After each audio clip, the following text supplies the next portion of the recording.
Miles, I know you need more time. You just got here. I'm calling you out, but it's for a good thing. Don't ever be the person who walks into class late, and if a professor, do you need more time? I'm so surprised. I haven't had this semester. I've always had students go, I need more time. I was like, I know you do. You just got here, but now we're all waiting on you. You didn't do that. That's a really decent thing. Anyway, just try to catch up as you can.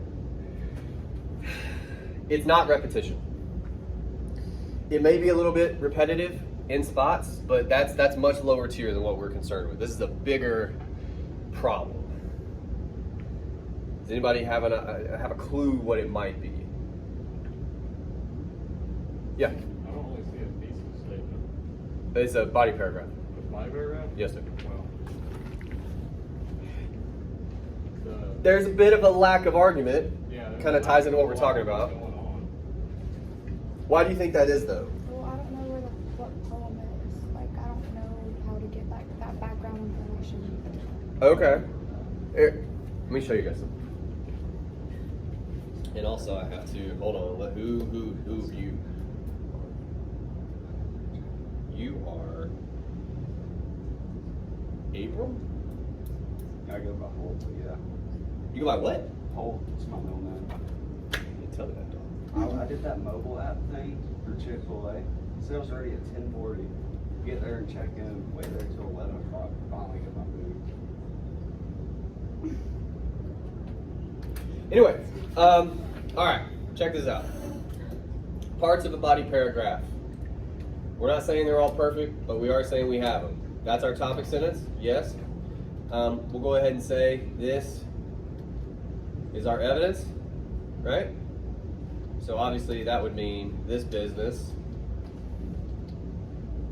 is our analysis. And then we got more. I fucked up, I'm sorry. There it is. All right. Then we have more evidence.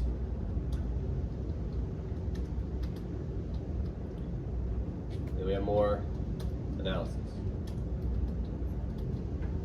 I'm hopeful that doing this, and again, I can't get it all on the screen, so you might have to look at your screen. I'm hopeful that breaking it down this way helps a bit. Do you guys notice maybe an issue with our analysis?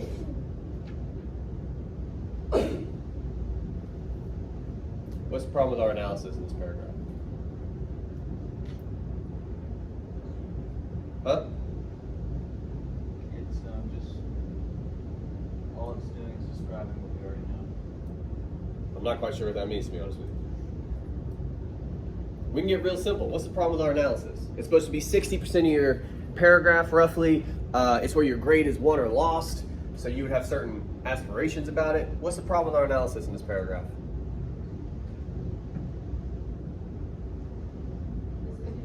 Yeah, there's hardly any of it, right? Now look, I'm not telling you guys to beat me to death with words, but if I tell you that this is the most important part of your paper, this is it. You can have a trash conclusion.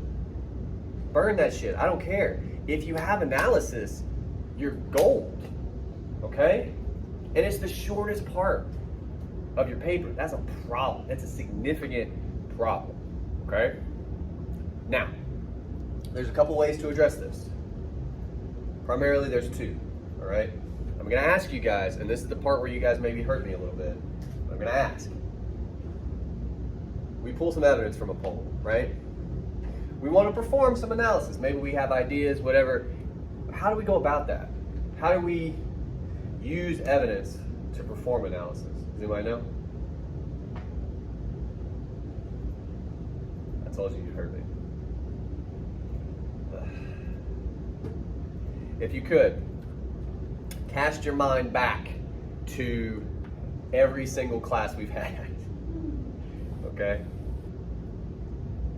When we're talking about lines of poetry, and when you're conscious for it, how do we go about doing that?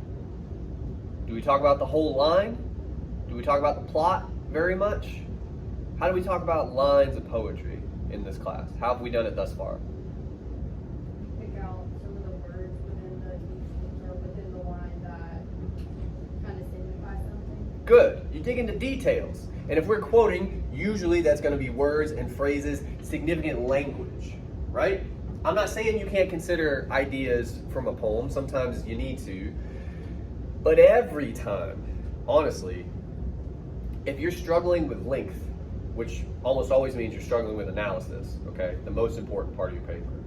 If you're struggling with that, it almost always comes down to you're not looking at details. You're not getting specific enough. That's the one thing I want to underscore for you, okay? And there's two things that can happen once you recognize that, because that's what's going on in this paragraph. We don't have nearly enough analysis. We got this lines, I suppose, and these lines. And all we say is this, okay? Now, I promised you this would be quick, so we're almost done with this part. But let's try it. We're just going to talk it out. What they quote from the poem: asking my father as mindlessly, line break, as I would ask if he ever saw DiMaggio or Mantle. He's saying, I asked him why we dropped the bomb on those two towns in Japan as mindlessly. Like he's comparing that super heavy question to if he ever saw these two famous baseball players play. Is there anything in here? And the short answer is yes, by the way. But is there anything in these lines we might be able to dig into, talk about a little bit more? Because we're not doing it down here. The word mindlessly? Yeah. Any notions like how or why?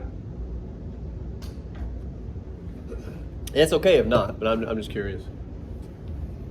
It's such like a heavy question. It's just passing over it's just for everything. Yeah, and again, and I think this is at least a little bit what they're trying to get at with the boy doesn't know that the question is such a big deal, right?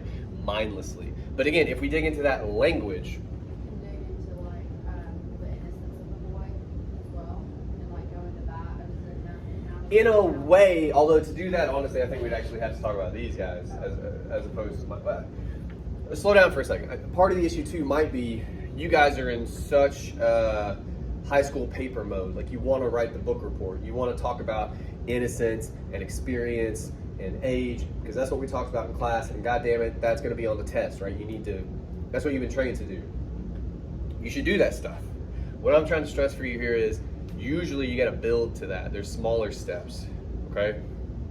So for instance, mindlessly, we're talking about his mind. He's telling us he didn't use it, right? When he asked these questions. What is your mind, right? We have that word. What is that even? If somebody says I've lost my mind, right? Like what are they alluding to? They don't literally mean their brain has left their head. That's a health crisis because you're dead. What is a mind? You know? How would you define it? conscious. It's your consciousness, in a way, yeah. The way you think, process things. It's your mental process, like more specifically. Your consciousness might touch on that, but again, I think it's separate. When we talk about our mind, the way we usually use that word is your knowledge and how it functions. And he's saying he's not using any of it. Now, of course, we've covered this. The reason for that is because he doesn't have any, really. But he's got a little bit. He knows some stuff. He knows the atomic bombs happened and that they were a big deal. And he knows these guys happened and they were a big deal. Right? So there's something going on here with the comparison and the fact that we understand it's a ridiculous comparison. These guys are not the same thing as dropping atomic bombs on human beings, right? We get that. For the kid though, he's like, same shit, different day, right? Tell me why it's not. So diving into it in that way, considering some of the language, we'd have more to talk about. That's option A. Option B, with evidence. If everything I just said to you, you're looking right through me going, what the fuck are we? Sometimes you pull a line and you think it'll work for you and it doesn't. That's okay. Maybe you don't talk about those lines. Maybe they don't work for you for some kind of a reason. Maybe you can't get anything out of them. Don't use them. Use something else. Right? All right. Real quick, we're almost done. The other lines. This is talking about the dad's reaction. We could have a little bit better context, but that's okay. His, meaning the dad, face goes all wooden. The eyes freezing like rabbits in headlights. Is there any language we might, because again, we don't do it down here. Is there any language we might be able to dig into in these lines? Words or phrases?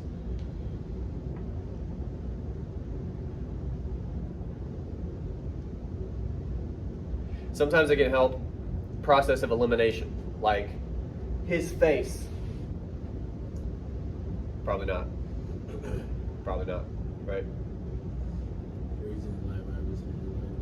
That's interesting. First of all, I don't know if that's a weird regional thing, because we say deer in headlights, right? I almost wonder if where they're from, they don't have a lot of deer, so like it's rabbits, you know? That's kind of fun. But what's he saying there? His father's eyes freeze like rabbits in headlights. What is he saying about his dad in this moment?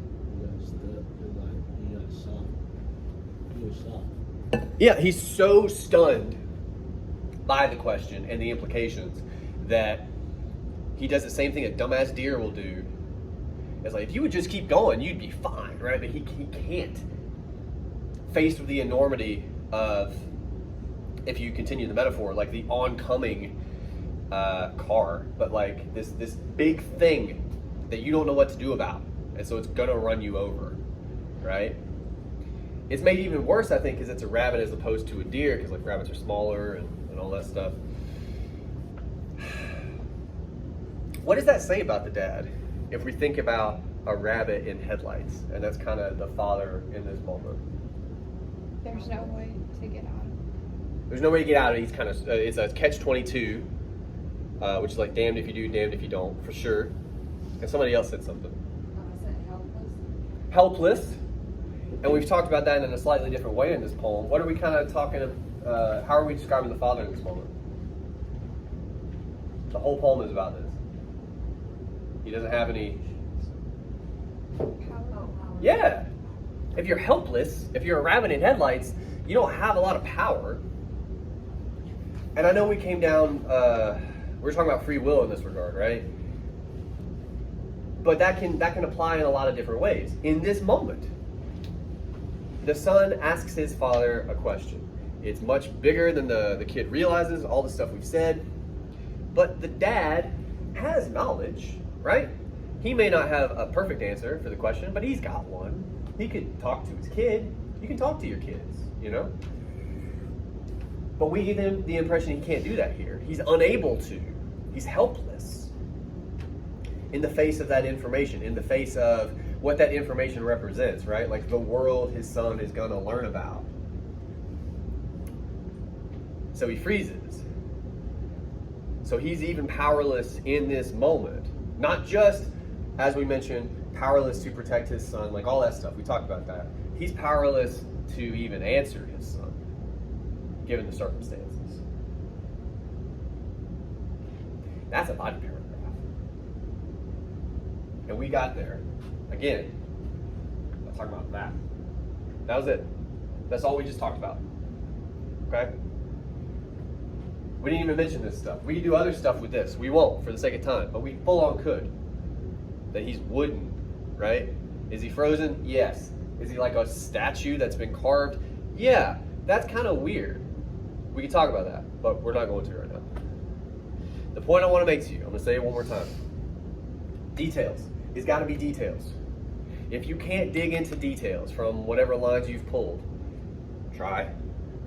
And if it still isn't working for you, try some other lines. Try something else, okay? All right. Let's talk about peer review. Let's turn the lights back on. Peer review. If you submitted your rough draft to turn in it already, this is how it will work for you. And if not, there's a different thing. But so the first track of people, if you are able to get a rough draft in, what turning in will do, it will take all the rough drafts that have been submitted and it will randomly spit them out to other people who have turned in rough drafts. And that you could do that, I believe, right now. Like you go in, you go to the rough draft assignment, and it'll give you somebody's paper, okay? there are, I think, 4 questions. I have them because I sent them to you guys. Let's see. There it is. Yeah, 4 questions. I'm gonna make this bigger. I can't scroll. We're not gonna. There's no. That's cool. All right. Anyway, these are the same questions that are on Turnitin.com. So again, if you've turned in the rough draft, do it the way that technology will make it happen for you. Awesome. If you haven't turned in the rough draft, there's good reasons for that. There's bad reasons for that. I'm not asking about those right now. Okay. All I'm saying is, I understand that all of you have. Okay. What you can do instead, you got kind of 2 options, but you need to do one of them, okay? You can either apply these questions to your draft. Is that perfect? No. Is it better than sitting here and watching people work? For sure. You can do that, okay? Or, if you're comfortable enough with people in your proximity to ask them, hey, did you turn in a rough draft? Fuck no. Okay, well then maybe you trade, right? And you look at their stuff with these questions in mind, they look at your stuff with these questions in mind, right? You get it. Quick spiel on a peer review, okay? It's one of those things you guys have probably done at some point in your career, okay? I don't know that you've ever been told why you do it though, so I'm gonna tell you real quick. Most of you are probably under the misconception that you do peer review to get your paper better. No.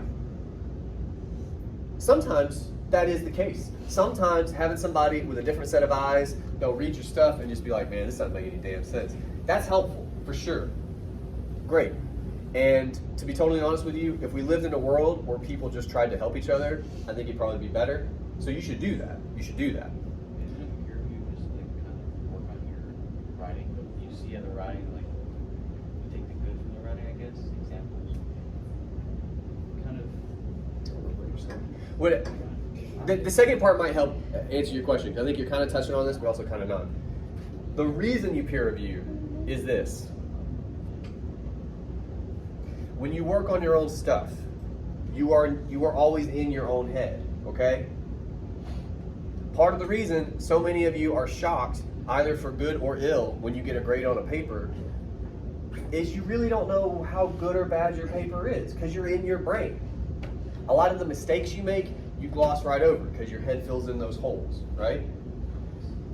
Someone else with another brain, when they look at your work, they can't talk to you, and you shouldn't, by the way. Don't talk to each other. Just look at the stuff. They can't talk to you. All they have is your words on the page, and they're going to be able to be way more honest, way more objective about those words, okay? And here's what it's for. Peer review is selfish. The editor that allows you to make your work better, to see it more objectively, is like a muscle that you never use. We're working out that muscle. Because you're able to be objective about somebody else's stuff. You understand what I'm saying? And if you do that enough, even though it's not fun, just like exercise, if you do it enough, eventually you get to the point where you can bring that to your own work and make your own work better. That's what this is for. And I say all that to say, I know people don't give a shit about peer review. I get it, but it is valuable. It's one of actually the most valuable things we do, okay? So I would, in your own interest, ask you to take it seriously, okay? So again, what we're doing, if you turn in a rough draft, you can go to Turnitin, you can pull up peer review, it should just work like magic, I think. If not, for whatever reason, if you have a draft, if it's not great, if it's a paragraph, whatever it is, see if you can trade with somebody, okay? And if not, for whatever reason, okay, you have this in your inbox. I'm gonna leave it up here as well. Use these questions. Look at somebody else's work to the best of your ability. Go for it. If I'm interrupting whatever you're working on, I don't mean whatever conversation some of you are having. A lot of you seem like you're working. I am truly sorry to interrupt that. I am, okay? We have a couple things we got to deal with. Some people have straight up begged me to talk about some of these things, so we should do that. All right, number one. I'm way more honest with you guys probably than most professors you've ever had, okay? I don't know that that's always a good thing, but I forgot to talk to you about Works Cited. Fucking forgot. So let's do that real quick. To begin with, come on, brown marker, what you got? Woo, brown. Anyway, technically speaking, Works Cited should be the last page of your paper, and I mean it's supposed to get its own page. God, that smells too. I'm not worried about that. Like some of you will put it like 2 spaces after your last paragraph, whatever. That's up to you. The important point is this. At the top of the page, it says Works Cited. I guess I could just write that, I don't know. Okay? And then we're only gonna have 1 entry for this paper, so it's not too big a deal. And it looks like that. The important thing to remember about how it should look on the page, it's the inverse of a paragraph, okay? So in a paragraph, you indent that first line and everything else you don't. Just the opposite. Every entry in a Works Cited page, you do not indent the first line, and any lines after that get indented. And if we had more entries, which we don't, it would look like that, okay? So, how do you even go about doing this? Well, the first thing you gotta do, you gotta go to your text, which is on Coursden, whatever poem you rolled with. So, we've been talking about this one a lot, let's talk about this one. Body and Soul, Coursden, say you're writing about this, some of you are. All right. You go to EasyBib, or whatever you use. I guess another resource, I mentioned it in the peer review. There's a really good website called The Owl at Purdue, the online writing lab. It is free. It is what's called a style guide. These are books that you used to have to buy. When I was in these classes a long time ago, sure, you used to have to buy style guides. They were $70, and it was shit like this. You don't have to do that anymore. It's free. It's right here, okay? And this is a really good one. Any question you would ever have about MLA, I understand that's very boring, but sometimes you have them. This thing will answer it. It's got APA on there if you end up in a class with that. Chicago, that banana shit. Any formatting question you ever have, this will handle it. You can find it here, okay? To really quickly show you, I mean, obviously we're only concerned with MLA. You click that. It's got an overview and a workshop if you want to do that. We're just going to go to the guide. All along the side, look at all the MLA stuff you could find out. I understand you don't have these questions right now, but at some point you might, okay? It's here for you. The only other thing I want to show you on this page, if I can find it right here, sample paper. When in doubt, it gives you a sample paper in MLA. It has little notes all along that tell you what a thing is supposed to look like and why. It's magical, okay? That's there for you. It only talks about EasyBib. Or whatever bib generator you use. The first thing you should know, there are some teachers on this campus, in this country, probably across the world. There are some teachers who consider bib generators to be a form of plagiarism, okay? They are ridiculous people and they are dying, but they're still among us, okay? And I say that to say, you gotta be real careful, okay? I'm showing it to you, so obviously I'm cool with it. This is not some weird trap, okay? But if you get into another class at some point and you gotta come up with a Works Cited or whatever, if you're gonna use a bib generator, and I imagine most of you will, you still need to check it, okay? So we're gonna talk about that. But that's the reason why, because bib generators aren't perfect, they're just dumb little robots, and if it meant, they always mess up in the same kind of way. And I look at a lot of these, your other teachers look at a lot of these, it's pretty easy to spot. And if they think it's plagiarism and they spot it, it doesn't go well, right? All right, so anyway, we're gonna create a citation. And there might be an ad at some point. I don't know what to do about that, but what is it? Okay. Technically, you got it from a website because it's on Coursden. Don't do that. Save yourself some time. All right. I'm gonna tell you the book title. I know I told you this before. Write it down. Art of the Lathe. Lathe is like a woodworking machine shop thing. Lathe. Let's search for that. Sweet, that's us right there. Look at that. I'm gonna cite it. Continue. We're not citing the whole book. We're citing a poem, but chapter works. What's the title? Body and Soul. It's a poem, so we're good. We got the author. We need to fix the title because, like I said, it's a dumb robot. That's the publisher. That's the year of an edition. Fine. We don't have the pages because you got it online. Normally you would because you would have the book, but I didn't make you buy it. Leave that blank. All right. That's us. Ooh. That's perfect. Yeah. I mean, again, technically speaking, it should have the page number, but you guys don't have it. That's what the citation for this poem should look like. Truth be told, whatever poem you use would look exactly like this, but instead of Body and Soul, it would say the title of that poem, whatever it is. It would look just like that. You would copy and paste this guide into a document. Chances are very good you would have to fix the formatting. For instance, a lot of the time when you copy and paste off a web page, it'll bring some of the formatting from that page, like the background might be a different color, or the text will be the wrong color, or something goofy. You gotta fix that stuff, I'm telling you. Because again, if you go into another class and you have some crazy person who thinks this is plagiarism, they're gonna be looking for that stuff. Okay? Plagiarism is not something to mess with. Yes, ma'am. What was the name of the book? The Art of the Lathe. Lathe. Because again, some of the poems anyway talk about his dad working in a machine shop, and a lathe is a thing. It spins a thing, and you take like a sharp file and like cut it down. It's a really intense machine. But yeah, that'll get you to everything else. What is the site again?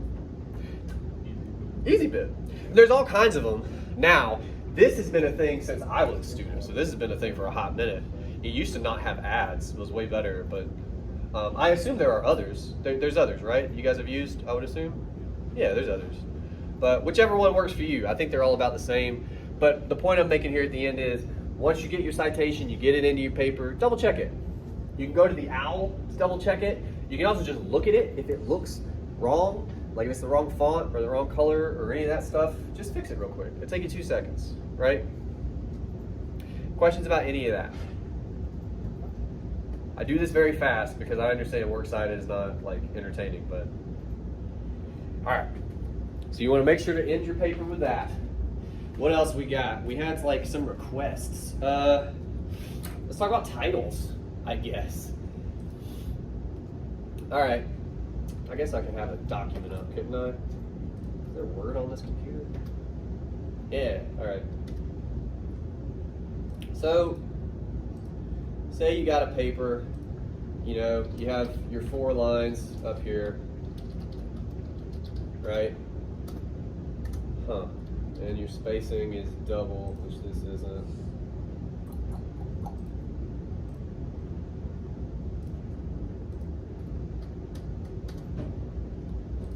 There we go. All right.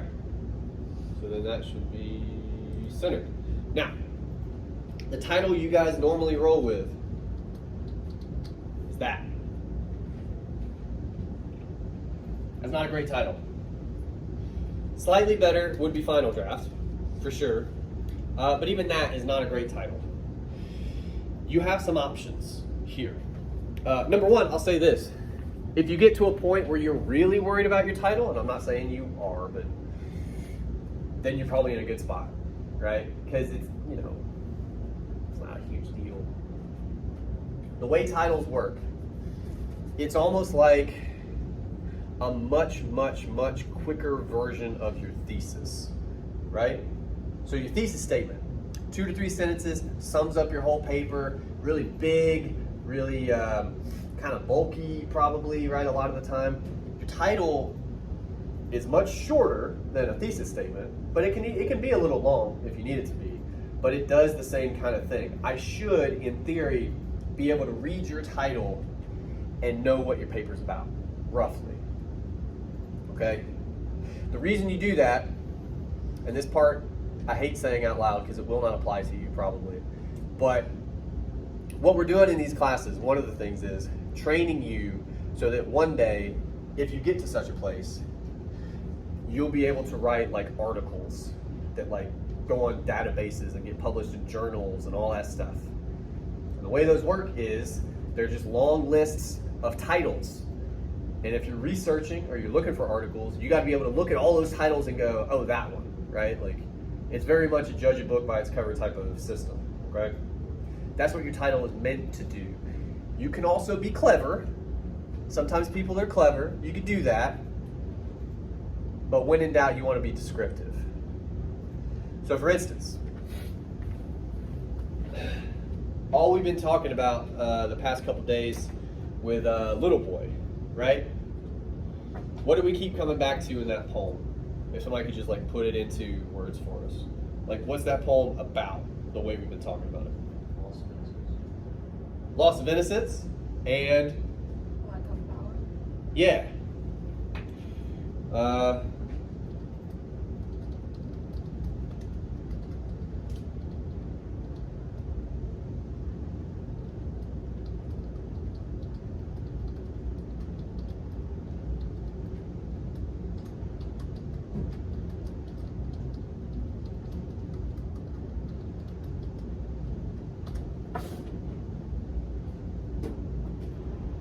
That's about as long as the title can be. But anything like that can be a little simpler.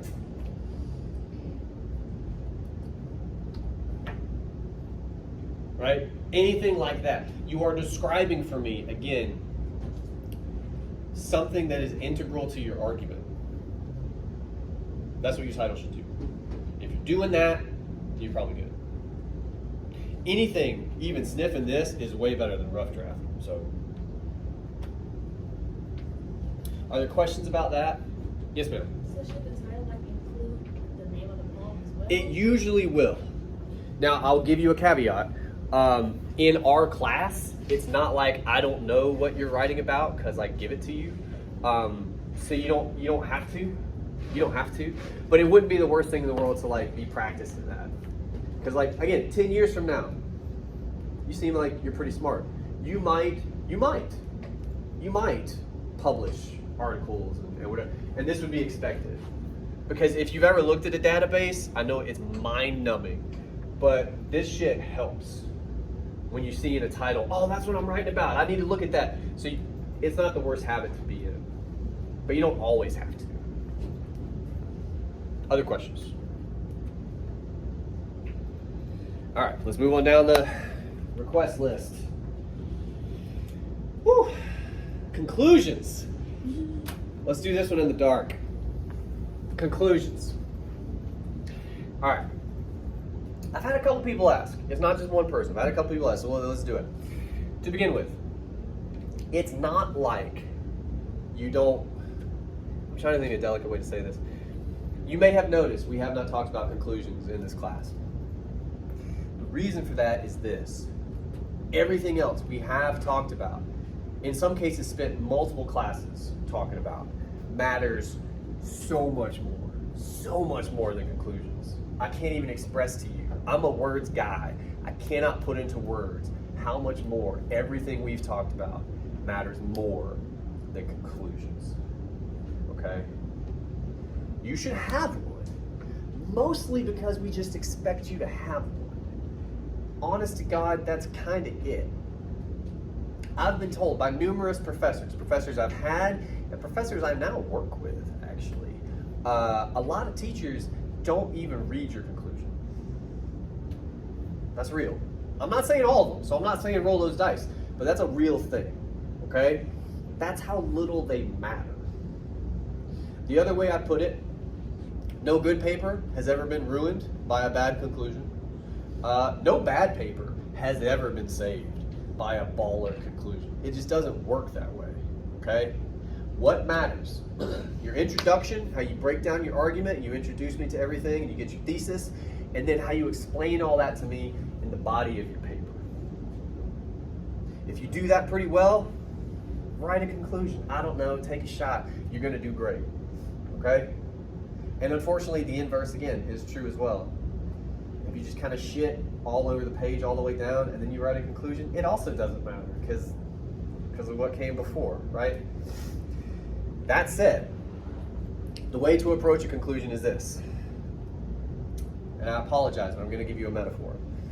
If you think about the way I've described the paper to you, in an introduction, you kind of lay out the threads of your argument. Like you have a thesis, but if you consider it for a second, that thesis is made up of smaller arguments. These are like threads. And you lay them all out in the intro, you introduce them to me, you let me kind of get a glance at them, and you tie them up for a second in the thesis, but then in each one of the body paragraphs, you pick one up and you really have me look at it, like really investigate all the parts so I know it. But then you got to pick up another one in the next body, and you go like that. When you get to a conclusion, you're trying to tie those threads back together again. Okay? How that stupidly usually gets summed up for you guys is restate your thesis. Don't do that. Don't do that. Some of you are really funny and you'll like copy and paste your thesis. For sure, don't do that. That's kind of insulting, to be honest with you. Don't do that. But look, the way I would always approach it when I was a student, and I did pretty well, I would write my paper. And I would not feel great, just because that's what happens when you write a paper. It's not fun. I'd step away from it. 10 minutes, 30 minutes, something like that. And then I would come back and I would read it. I would just read it straight through, from beginning to end. And then I would not look at it, and I would just write my conclusion. I'd have my whole paper kind of swimming around, and I would just bang out a conclusion. Usually, that works reasonably well. That would be my recommendation for an approach. Because as soon as you start looking at your paper, you're going to just start regurgitating things you've said. Don't do that. No one likes that. Okay? Questions about conclusions? Outstanding. We got one more thing, and this was not requested. This is the thing we got to talk about. And then I'll let you guys go. I see your bags on your shoulders and everything. All right. Real quick, this is kind of looking forward a little bit. Vonnegut, we're going to start him next week. He's pretty famous. I know you haven't heard of him. He's really famous. Anyway, it's a book. It's called Slaughterhouse-Five. It is also very famous. I say all that to say you can find it. Now, if you don't have it yet, and you haven't maybe bothered looking yet, damn, you're almost out of time. Like, you should get the book. It's gonna make your life a lot easier if you have the book. Come on. That said, I will try. I've seen in the past, there's a PDF basically of the book online somewhere that is free. Yes, ma'am. You found it? I was about to say, I got that book. Yeah. On a free library online. So. Yeah. And you there's I hate to use this term. It's kind of a bootleg PDF I've used in the past.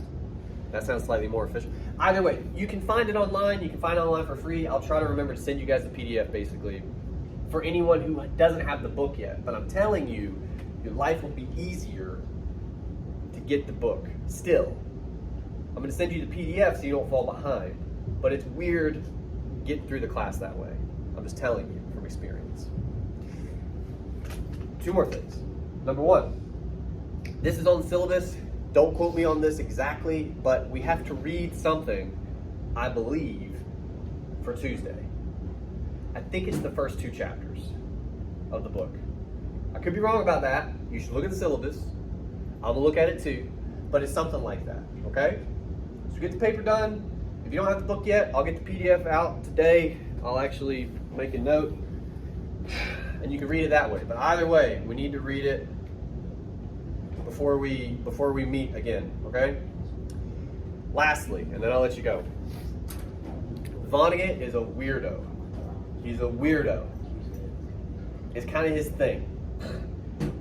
That's why people like me love him. He's interesting. He's inherently interesting because he's weird.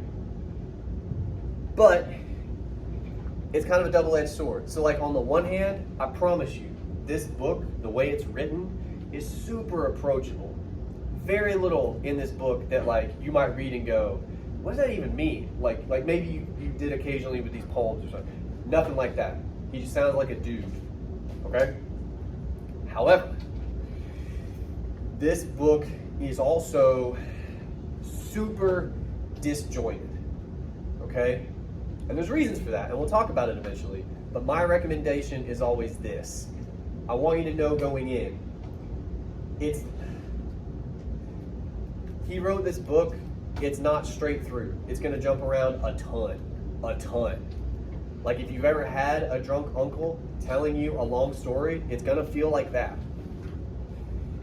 So you might want to take a couple notes as you go. I know that's weird. I know you don't do that. I'm telling you, you're gonna get lost if you don't do something.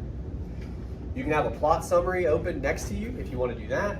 You can occasionally just jot down like information as you read, but I'm just trying to warn you ahead of time. The only thing that has students slipping up is the fact that the book is super fucking bananas with how it moves around. Okay? I want you knowing that. It's important. Other than that, I'll see you next week. Thank you guys.